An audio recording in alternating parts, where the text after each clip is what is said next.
તો મિત્રો કાશ્મીરમાં જે હુમલો થયો છે તેમાં 26 લોકોનું મૃત્યુ પામ્યું છે। તો એ બધા જ સ્વર્ગવાસી લોકોના તમને બધાને જય શ્રી કૃષ્ણ અને પરમ કૃપાળુ પરમાત્મા એ 26 લોકોના આત્માને શાંતિ આપે ને એવી આપણે ભગવાન પાસે પ્રાર્થના કરીશું। અને બીજી ભગવાન પાસે એવી પ્રાર્થના કરીશું કે એમના પરિવારજનોને એ દુઃખ સામે લડવાની શક્તિ આપે, કેમ કે જેનું મૃત્યુ પામ્યું છે તો દુનિયામાંથી વયા ગયા છે, પણ પાછળ જે એમનો પરિવાર હોય અહીંયા બચેલો છે જે એમને પણ ભગવાન સહન કરવાની શક્તિ આપે એવી આપણે ભગવાન પાસેથી પ્રાર્થના કરીએ છીએ। અને બીજું તો કહેવાનું એ હતું કે એ હુમલામાં છે ને નથી એમને એમની જ્ઞાતિ કે જાતિ પૂછવામાં આવી, નથી લોકોને એમનું રાજ્ય પૂછવામાં આવ્યું, કે નથી એની ભાષા કે કઈ ભાષાના તમે છો એ પૂછવામાં આવ્યું।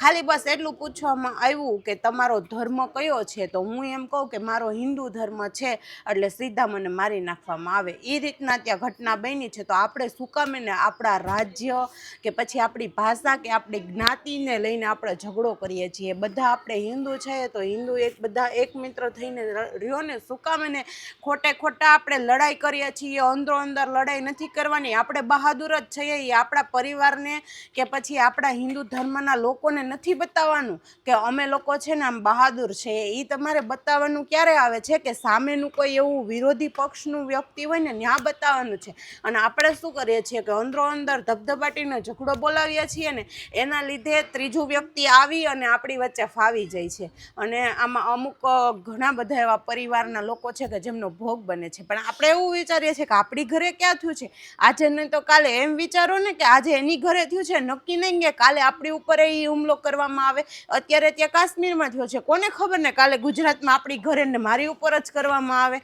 એટલે એવી રીતે આપણે વિચારીએ ને એકબીજાને સાથ સપોર્ટ આપીને આગળ હાલશું ને તો જ હવે ચાલશે, નહીંતર આવા હુમલામાં અને તે પછી યુદ્ધમાં ને એમાં ક્યાંય છે ને કોઈનો હાથ પકડવાનું નથી। એટલે આપણા છો તો ધર્મ કે ગમે એમ જ્ઞાતિ જાતની ઓલું તે આજુબાજુમાં રહ્યો છો તો હળી મળીને રહ્યો ને, શું કામ ઝઘડો કરવો?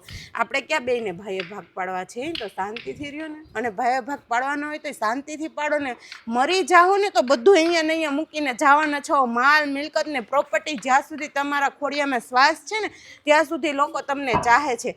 આ ખોડિયામાંથી જ્યારે જીવ નીકળી જશે ને પ્રાણ, તે પછી તમારી પાસે લાખોની પ્રોપર્ટી કેમ નથી, 15 મિનિટે તમને ઘરમાં રાખવા માટે કોઈ ખુશી નથી થતા, કે ડેડ બોડી હોય ને એને કોઈ અડવાએ રાજી નથી થતું। એમ કહેવામાં આવે છે કે ડર લાગે છે, ડર નહીં, ત્યાંથી મોહ માયા તમારી પૂરી થઈ ગઈ, તમારી સાથેનો જે સ્વાર્થ હતો ને લોકોને એ પૂરો થઈ ગયો ને, એટલે તમને કોઈ હાથ અડાડવા નથી માગતું।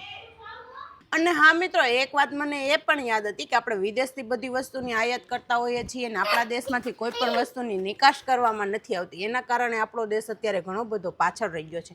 તો એના માટે પણ આપણે એવું કરી શકીએ કે આપણા અત્યારના ઘણા લોકો એવા છે કે જે અહીંથી ભણવા ત્યાં જાય છે વિદેશ અને પછી ત્યાં જ સેટલ થઈ જાય છે, પણ એના કરતાં આપણે આપણા દેશમાં આવી અને અહીંયા આપણે કહેવાય કે વિદેશી જ્ઞાન ભલે તમે લીધેલું હોય પણ જે તમારી કમાણી છે ને એ આપણા દેશમાં રાખવી જોઈએ। તમે ત્યાં જઈને ત્યાં તમે કમાવ છો તો એ આપણા દેશને કાંઈ ઉપયોગી થવાનું જ નથી। તમે ત્યાં શીખાવ હોય, ભણ્યા હોય, આપણી ટેલેન્ટ છે ને એ તમે ત્યાં બધી પહોંચાડો છો। અને આ હુમલો થયો એના વિશે તમારું શું કહેવું છે કે આવું કરવું જોઈતું હતું કે ધર્મ પૂછીને એ લોકોને મારી નાખ્યા? તો તમારા મતે શું એ વ્યાજબી છે? મારા મતે તો વ્યાજબી છે જ નહીં, કેમ કે ગમે એવી જ્ઞાતિ ભાષા કે ધર્મ ગમે એ જેને જે પસંદ આવે એ લોકો એ વસ્તુ પાડતા હોય છે, પણ એમ કોઈની જ્ઞાતિ જાતિ કે ધર્મ પૂછીને મારી નાખવામાં આવે ને એ વસ્તુ તો વ્યાજબી છે જ નહીં। તમે મારી આ વાત સાથે સહમત હોય તો વિડીયોને લાઈક કરજો, કોમેન્ટ કરજો અને વિડીયોને આગળ શેર કરજો, જેથી કરીને બીજા લોકો સુધી આ સારી એવી માહિતી પહોંચી શકે।